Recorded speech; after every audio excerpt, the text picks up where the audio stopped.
इस वीडियो में दी गई जानकारी का उद्देश्य सामान्य जागरूकता और शैक्षिक जानकारी साझा करना है। भारतीय संविधान के अनुच्छेद 51A के तहत प्रत्येक नागरिक का कर्तव्य है कि वो वैज्ञानिक दृष्टिकोण, मानववाद और सुधार की भावना को बढ़ावा दे। भारतीय संविधान ने हम भारतीयों को रीति रिवाज, परंपरा और अपने धर्म को बनाए रखने की स्वतंत्रता दे रखी है, लेकिन रीति रिवाज, परंपरा और धर्म के नाम पर अंधविश्वास को बढ़ावा देना समाज और देश के लिए हानिकारक होता है। संविधान हमें अंधविश्वास के खिलाफ जागरूकता फैलाने का अधिकार देता है ताकि हम एक प्रगतिशील और तार्किक समाज का निर्माण कर सकें। इस वीडियो में व्यक्त विचार हमारे अपने हैं और इसका मकसद किसी की भावनाओं को ठेस पहुंचाना नहीं है। कृपया दी गई जानकारी को लागू करने से पहले अपने विवेक का उपयोग करें। हम किसी भी गलतफहमी या नुकसान के लिए जिम्मेदार नहीं होंगे।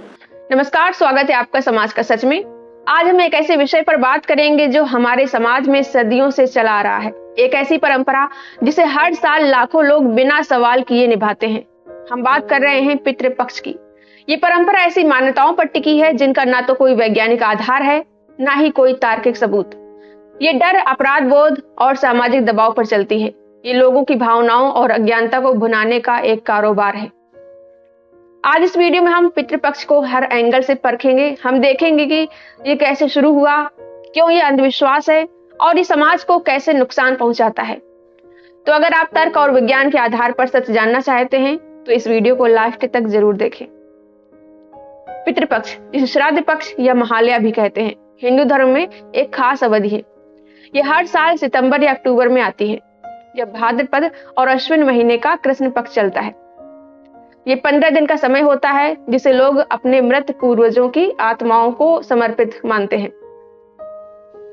इस दौरान लोग कुछ खास रस्में करते हैं, जैसे तर्पण, जल में तिल, जौ और कुछ नदी में डालकर तालाब में या फिर जमीन पर अर्पित करते हैं। पिंडदान किया जाता है। चावल, तिल और आटे से बने गोल पिंड बनाकर नदी में बहाते हैं या फिर किसी पवित्र स्थान पर रख देते हैं। वहीं ब्राह्मण भोजन और दान कराया जाता है। पंडितों को भोजन कराना, उन्हें दक्षिणा देना और कपड़े, अनाज या पैसे दान करना, ये सब किया जाता है। लोगों का मानना है कि ऐसा करने से उनके पूर्वजों की आत्माएं तृप्त होती हैं, उन्हें शांति मिलती है। और अगर ये रस्में न की जाएं तो पितर नाराज होकर अपने वंशजों को श्राप देंगे। इससे परिवार में बीमारी, आर्थिक तंगी या अन्य संकट आ सकते हैं, ऐसा कहा जाता है। लेकिन जरा रुकिए, क्या ये सब सच है? क्या आत्माएं सचमुच धरती पर आती हैं? क्या चावल के पिंड और तिल मिश्रित जल से वो खुश हो जाती है? या ये सब सिर्फ एक कहानी है जो लोगों को डराने और कंट्रोल करने के लिए बनाई गई है? पितृपक्ष की ये परंपरा हजारों साल पुरानी है, जिसे गरुड़ पुराण, विष्णु पुराण या अन्य धार्मिक ग्रंथों में बताया गया है। लेकिन इन ग्रंथों की बातें कितनी सच्ची हैं? क्या ये तर्क और विज्ञान की कसौटी पर खरी उतरती हैं? चलिए इसे और गहराई से समझते हैं। पितृपक्ष को अंधविश्वास कहने की कई ठोस वजह हैं। ये परंपरा ऐसी मान्यताओं पर टिकी है जो ना तो विज्ञान से सिद्ध होती हैं, ना ही तर्क से समझ आती हैं। आइए एक एक करके इन्हें देखते हैं। पितृपक्ष की पूरी अवधारणा इस विश्वास पर आधारित है कि मृत्यु के बाद आत्मा जीवित रहती है।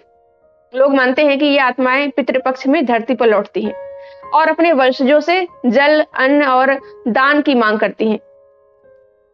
लेकिन विज्ञान क्या कहता है? विज्ञान कहता है कि जब कोई इंसान मरता है, उसका शरीर पंच तत्वों यानी मिट्टी, जल, अग्नि, वायु और आकाश में विलीन हो जाता है। मस्तिष्क, जो हमारी चेतना, सोच और भावनाओं का आधार है, वो मरने के बाद पूरी तरह बंद हो जाता है। न्यूरोसाइंस और जीव विज्ञान के सैकड़ों सालों की शोध में आत्मा जैसी कोई चीज का सबूत नहीं मिला है।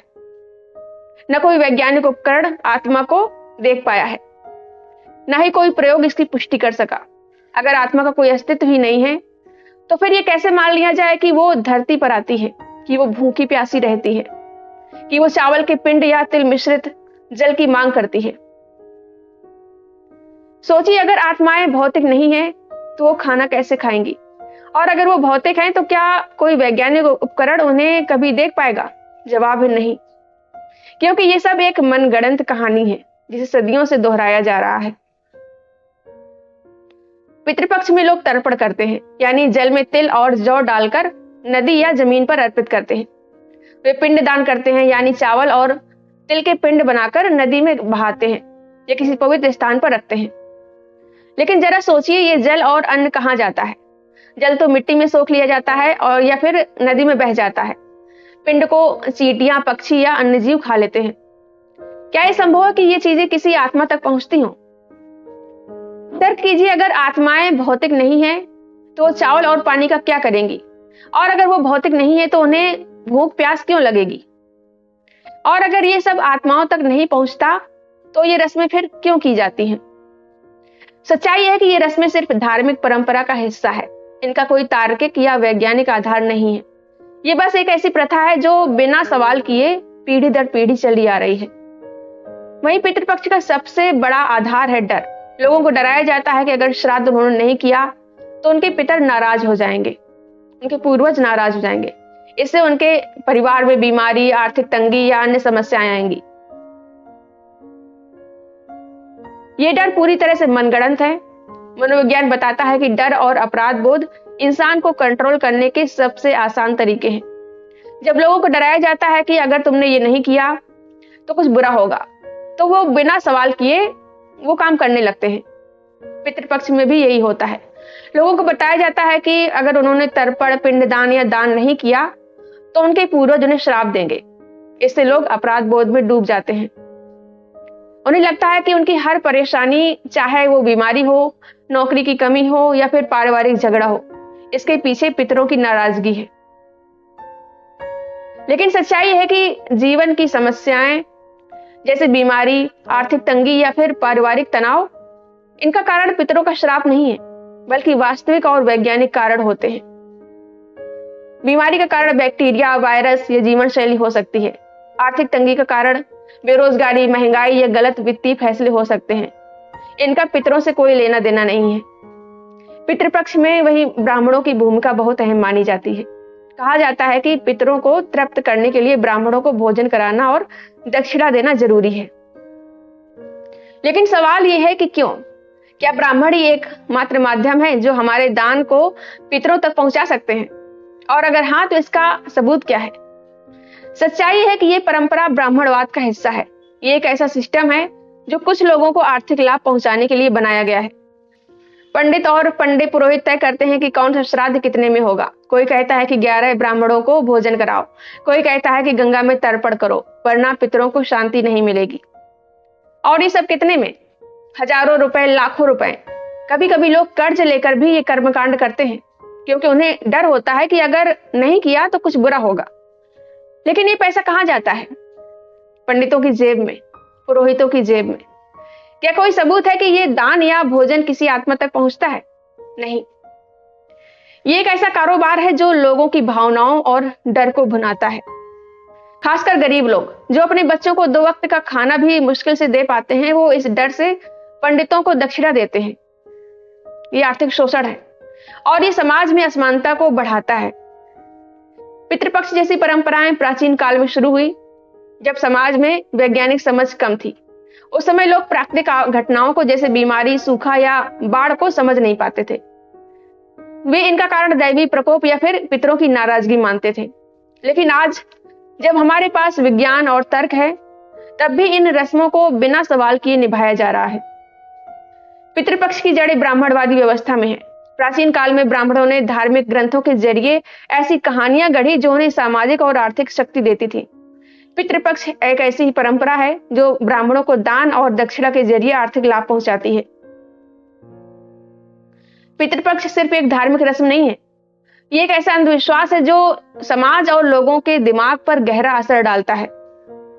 आइए देखते हैं कि ये नुकसान कैसे पहुंचाता है। पितृपक्ष में लोगों को डराया जाता है कि अगर उन्होंने श्राद्ध नहीं किया तो उनके पितर नाराज हो जाएंगे। इससे परिवार में बीमारी, आर्थिक तंगी या संकट आएंगे। ये डर लोगों को मानसिक दबाव में डालता है। एक गरीब मजदूर जो दिन भर की मेहनत के बाद मुश्किल से अपने परिवार का पेट भर पाता है, वो इस डर से पंडित को दक्षिणा देता है। उसे लगता है कि अगर उसने ये नहीं किया तो उसके बच्चों पर कोई संकट आ जाएगा, उसे कुछ नुकसान हो जाएगा। ये अपराध बोध लोगों को तार्किक सोच से दूर करता है। वे अपनी हर परेशानी, चाहे वो नौकरी की कमी हो, बीमारी हो या पारिवारिक तनाव हो, इन सब का कारण पितरों की नाराजगी मानने लगते हैं। इससे वे असल समस्याओं के समाधान जैसे चिकित्सा, शिक्षा या मेहनत की ओर ध्यान नहीं देते हैं। जब समाज अपनी हर समस्या का कारण पितरों का श्राप मानने लगता है तो वैज्ञानिक सोच और प्रगति पीछे छूट जाती है। सोचिए, अगर कोई बीमार पड़ता है तो लोग डॉक्टर के पास जाने के बजाय पंडित के पास जाते हैं। अगर कोई आर्थिक तंगी में है तो मेहनत करने या नए अवसर ढूंढने के बजाय तर्पण और दान में पैसा खर्च करते हैं। यह अंधविश्वास समाज को पिछड़ा बनाता है। यह हमें सवाल करने से रोकता है, यह हमें डर में जीने के लिए मजबूर करता है। जैसे कि भारत में आज भी कई लोग बुखार, मिर्गी या मानसिक बीमारियों को पितरों का प्रकोप मानते हैं, श्राप मानते हैं। वे लाखों रुपए तांत्रिकों और पंडितों को देते हैं, लेकिन अस्पताल नहीं जाते। इसका नतीजा होता है कि बीमारी बढ़ती है, परिवार की हालत और खराब हो जाती है। वहीं पितृपक्ष का सबसे बड़ा नुकसान गरीबों को ही होता है। जो लोग अपने बच्चों को 2 वक्त का अच्छा खाना नहीं दे पाते, स्कूल की फीस नहीं दे सकते, वो भी पंडितों को दक्षिणा देने के लिए मजबूर होते हैं। जरा सोचिए, एक गरीब किसान जिसके पास अपने बच्चों को स्कूल फीस देने के लिए पैसे नहीं है, वो पितृपक्ष में पंडित को हजारों रुपए देता है, क्योंकि उसे डर है कि अगर उसने ऐसा नहीं किया तो उसके परिवार पर कोई संकट आ जाएगा। उसे ऐसा लगता है, क्योंकि उसने ऐसा सुना है पंडितों से। ये एक ऐसा सिस्टम है जो गरीबों का शोषण करता है, ये समाज में असमानता को बढ़ाता है और ये उन लोगों को फायदा पहुंचाता है जो इस अंधविश्वास को बढ़ावा देते हैं। कई बार पितृपक्ष की रस्में परिवार में तनाव का कारण भी बनती हैं। जैसे अगर कोई परिवार का सदस्य इन रस्मों को न मानता हो तो उसे परिवार या समाज में आलोचना का सामना करना पड़ता है। उसे संस्कृति विरोधी कहा जाता है, धर्म विरोधी कहा जाता है, उसे मतलब गलत कहा जाता है। ये सामाजिक दबाव लोगों को अपनी आवाज उठाने से रोकता है। लोग डर के मारे सवाल नहीं करते हैं, वे चुपचाप बस कर्मकांड करते हैं ताकि समाज उन्हें स्वीकार करे। साथियों, अपने पूर्वजों को याद करना गलत नहीं है, लेकिन उन्हें याद करने का मतलब कर्मकांड करना नहीं है। पितृपक्ष जैसी परंपराएं हमें डर और अंधविश्वास में बांधती हैं, लेकिन हम इससे बाहर निकल सकते हैं। हमें हर चीज को तर्क की कसौटी पर परखना चाहिए। अगर कोई कहता है कि पितरों की आत्माएं धरती पर आती हैं, तो उससे पूछिए इसका सबूत क्या है। अगर कोई कहता है कि श्राद्ध न करने से श्राप मिलेगा, तो पूछिए क्या यह श्राप कभी सिद्ध हुआ।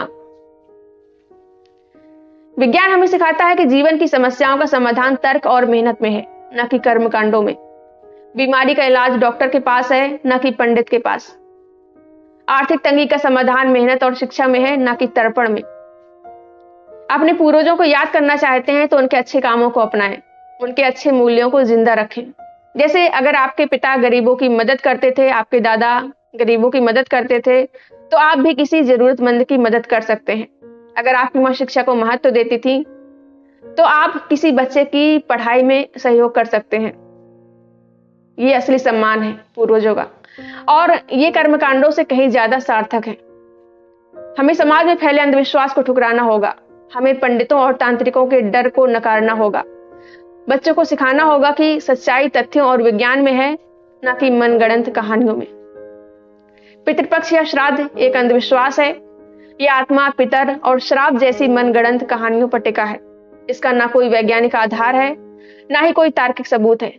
ये बस डर और अपराध बोध पैदा करता है। ये गरीबों का शोषण करता है और ये समाज को वैज्ञानिक सोच से और प्रकृति से दूर करता है। हमारे पूर्वजों का सम्मान कर्मकांडों से नहीं, बल्कि तर्क और अच्छे कर्मों से होता है। अगर आपको ये वीडियो पसंद आया हो तो इसे लाइक करें, शेयर करें और हाइप भी कर दें, और कमेंट में बताएं कि आप पितृपक्ष के बारे में क्या सोचते हैं। क्या आप इसे अंधविश्वास मानते हैं या क्या आप इसे किसी और नजरिए से देखते हैं? हमें जरूर बताएं। मिलते हैं अगली वीडियो में। नमस्ते। अगर आपको मेरा काम पसंद आ रहा हो और आप चाहते हैं कि मैं इसी तरह बिना डरे, बिना किसी के दबाव के सच्चाई और सामाजिक मुद्दों पर बोलती रहूं और अंधविश्वास के खिलाफ समाज को जागरूक करती रहूं, तो आप अपनी इच्छा अनुसार मेरी आर्थिक मदद भी कर सकते हैं।